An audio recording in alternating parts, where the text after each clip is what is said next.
Hello folks, welcome to some Hobby Nightmares. It is Monday, and if you like what I do, the subscribe button is down below, and if you really like what I do, then the Patreon is also down below. If you want to be involved in our prize draw for some Yorkshire tea at the end of the week, that's the place to go and do it. So, let's dive into some Hobby Nightmares, shall we, with Afternoon.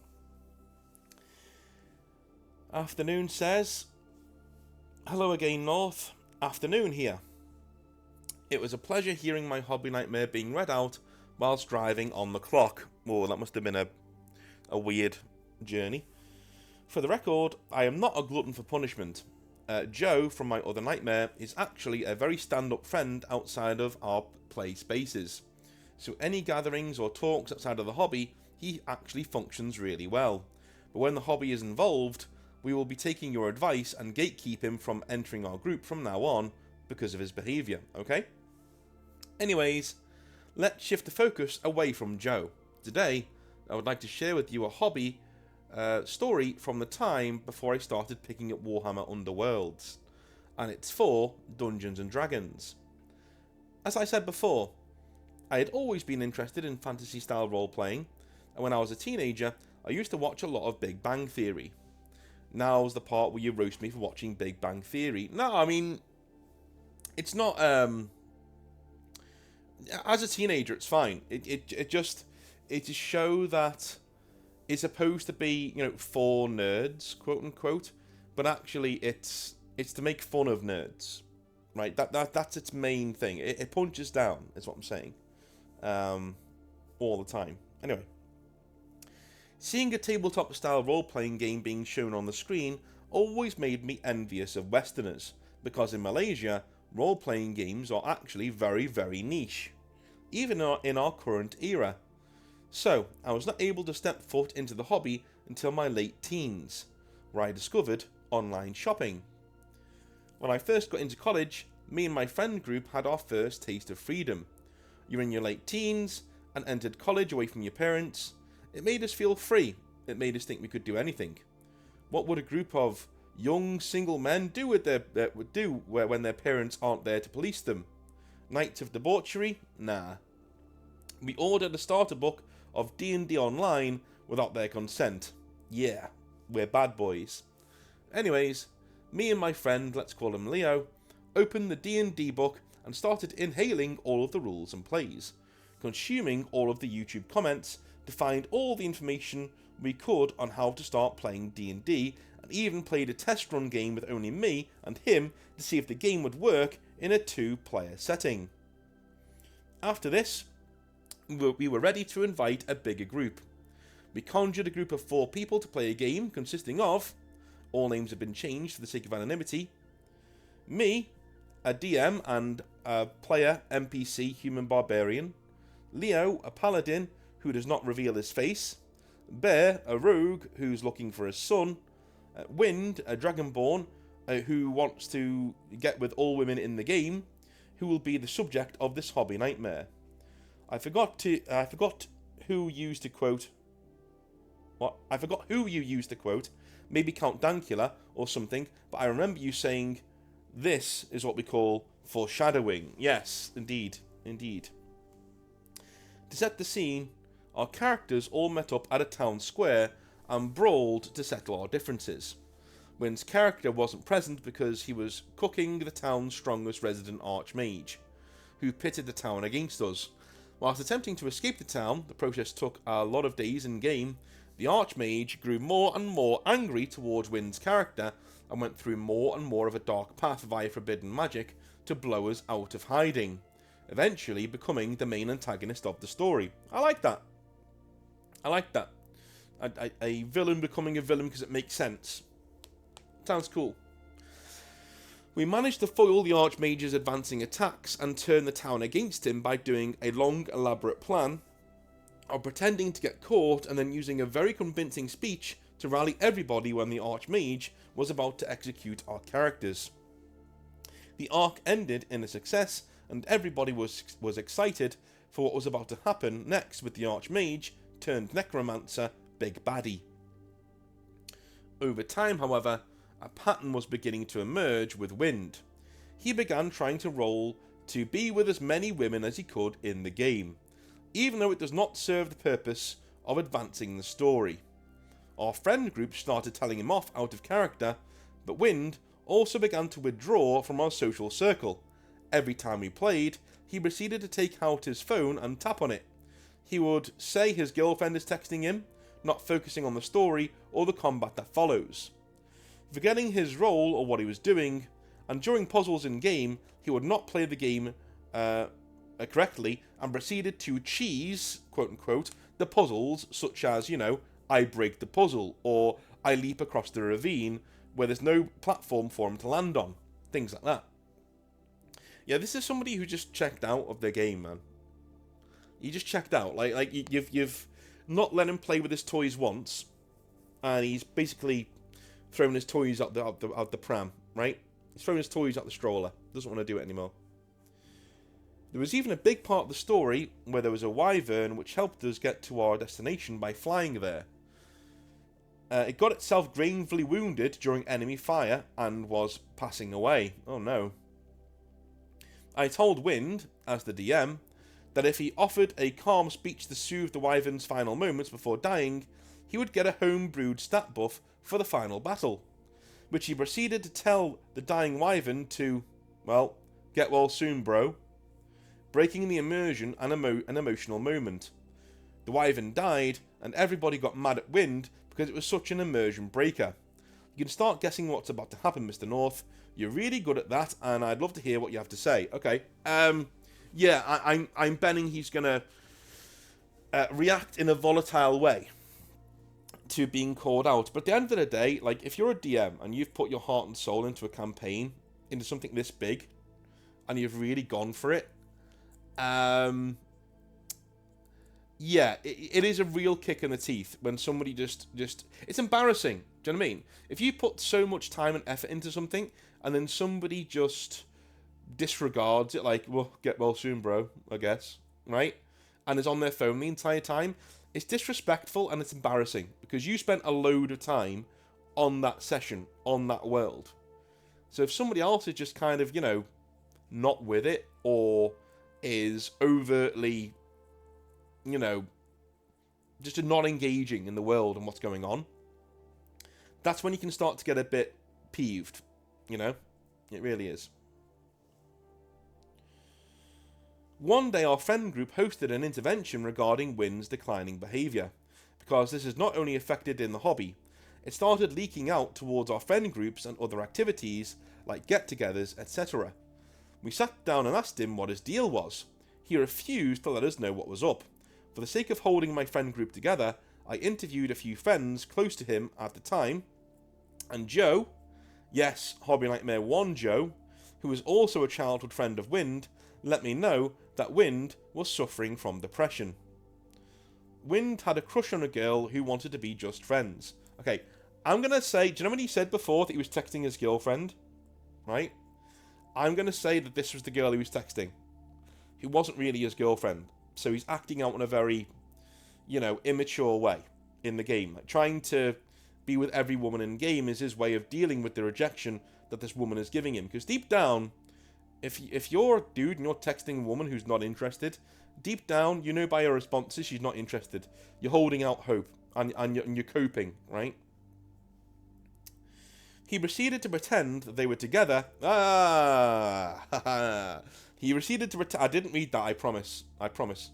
He proceeded to pretend they were together, even though the girl said she wasn't interested. He would text her constantly, and she would not reply. Becoming more and more desperate, he withdrew more and more from our group because he was keeping up with a lie that we were beginning to unfold. This went on in the campaign and real life for about 2 years before I found out. I confronted Wind about it when our D&D campaign started falling apart from Wind's half-hearted gameplay, which led to a very difficult situation. He promised us that he would let go of the girl and get back to the game. Okay? And he would let go of her, just not in the way we would have hoped. A few months passed, and it was Valentine's Day when I received a very, very long message from Joe. In the message, Joe highlighted and gave pictures of CCTV pictures as proof that Wind entered the girl's home without her consent. What? Wind then got extremely paranoid and left the home without doing anything, but the die had been cast. The girl proceeded to threaten Wind with legal action, pulling our friend group into the mix, as Wind was desperate enough to tell the girl that his friends forced him to get a girlfriend, quote unquote. We did not. We told him to give her up and to not be around her anymore. Our friend group contacted Wind's parents to let them know the situation was escalating very quickly. In the end, Wind's parents went over to the girl's house and bowed to apologise for their son's behaviour. The girl's parents accepted the apology and stated that Wind was not allowed to see their daughter ever again. Quite rightly so as well. Wind came and apologised to our friend group very profusely after all of it had blown over. He explained that during Valentine's, the girl said there was a guy who gave her a bouquet of flowers. Jealousy took over him and he entered the house to see who gave her the bouquet. But the damage had been done. No, mate, I don't... It sounds like to me that you're accepting that, not as an excuse, but as a... You know, like oh, well, you know, I understand what you've done there. I don't think that that's what he went back to the house for. I'm just going to say that. But he chickened out and left. And that's what I'm thinking. Not chickened out. You know what I'm saying. You know what I'm saying.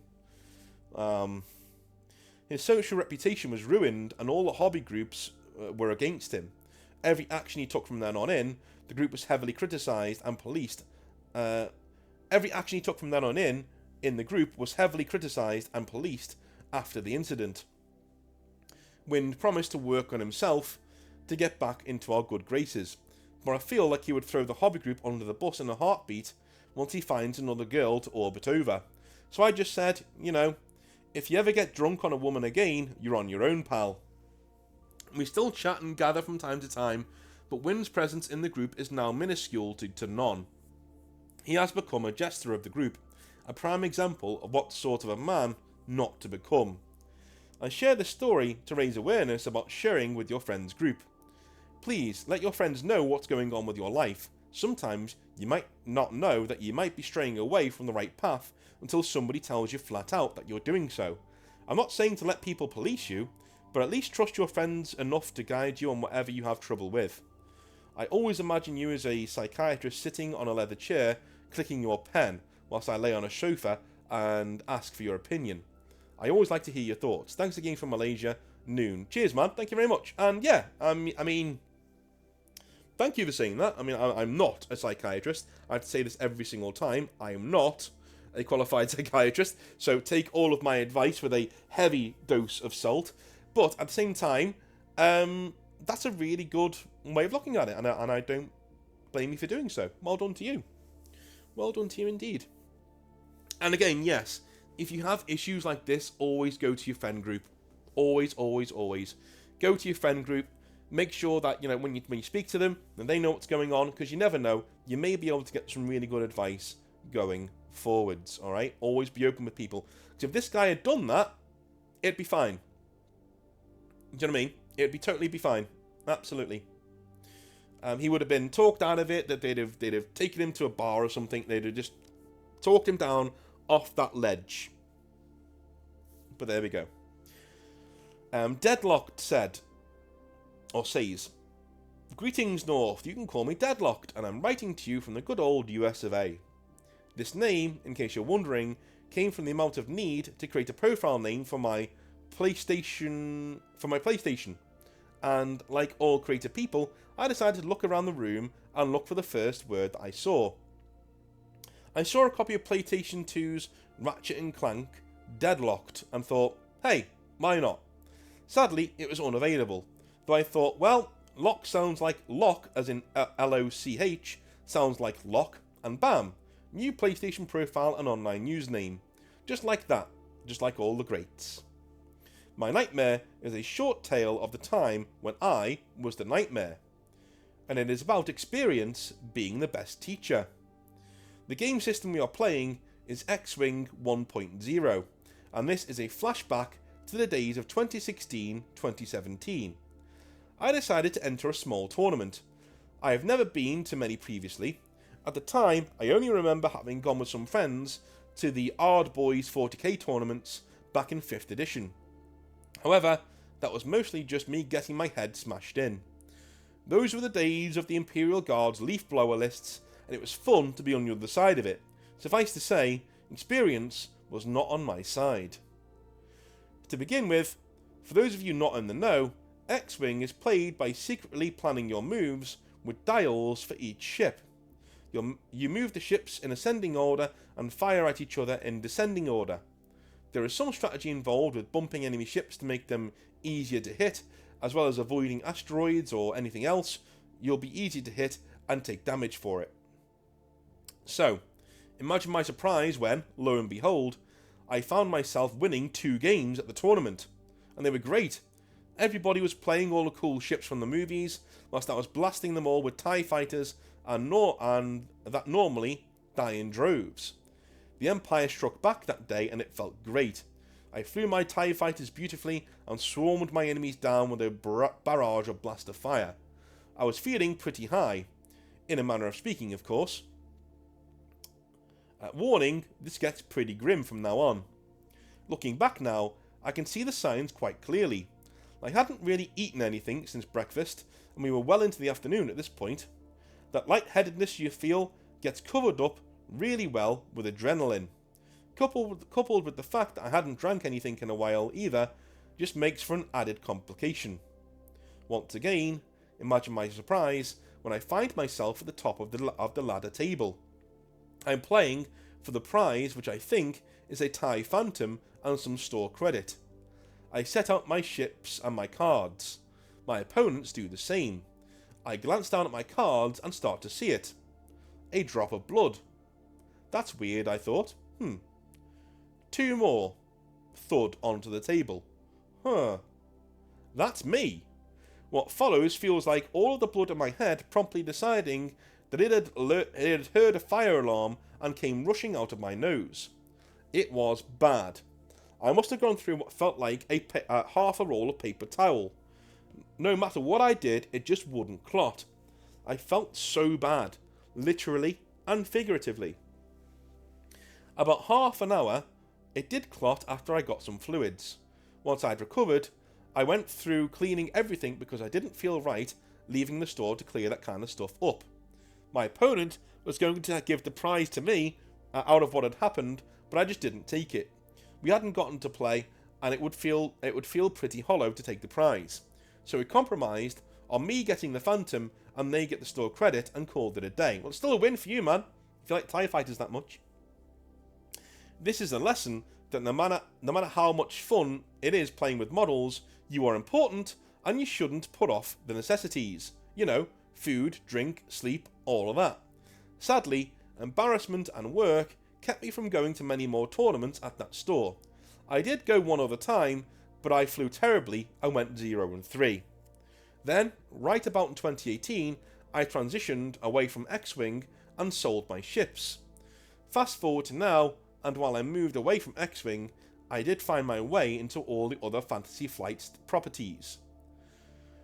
Legion, Marvel Crisis Protocol, and Shatterpoint. Speaking of which, I did come in 4th at our most recent 10-man tournament with Dooku, Grievous and the Droidy Boys.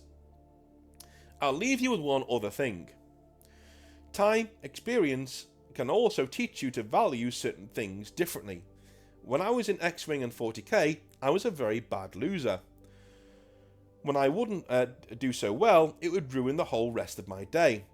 I put so much stock into performance, and if I wasn't doing well, what was the point?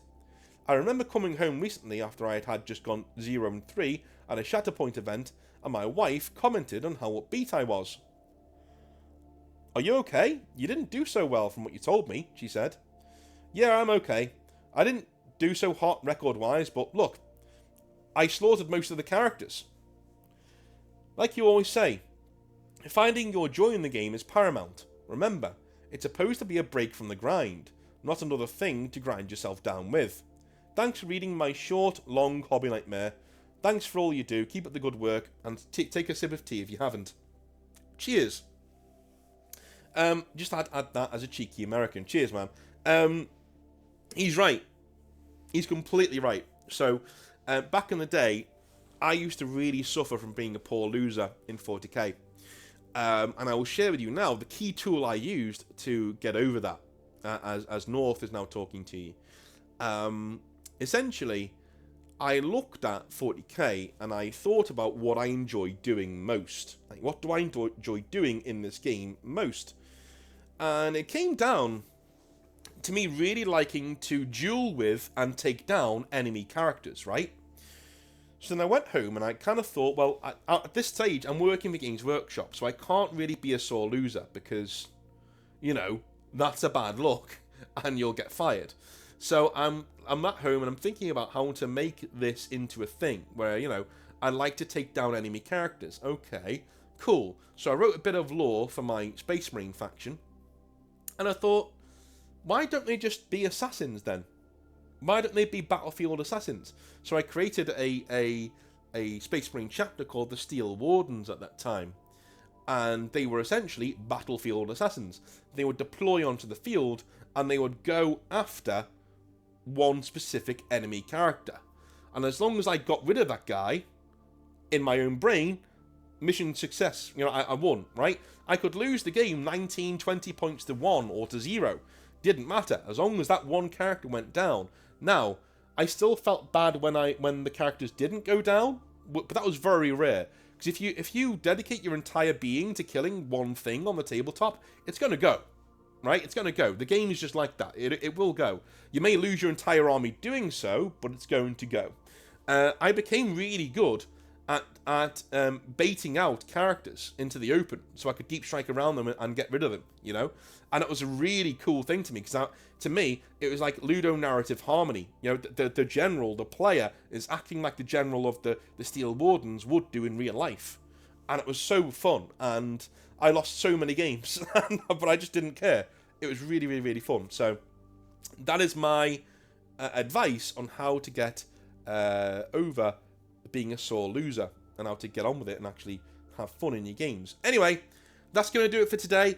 I don't have that much time because I'm doing some marking this afternoon. I've got my daughter pretty soon. So, I love you a long time. I will speak to you tomorrow for some more Hobby Nightmares. Have a wonderful rest of your day, and I'll speak to you soon. Have a good one. Bye now.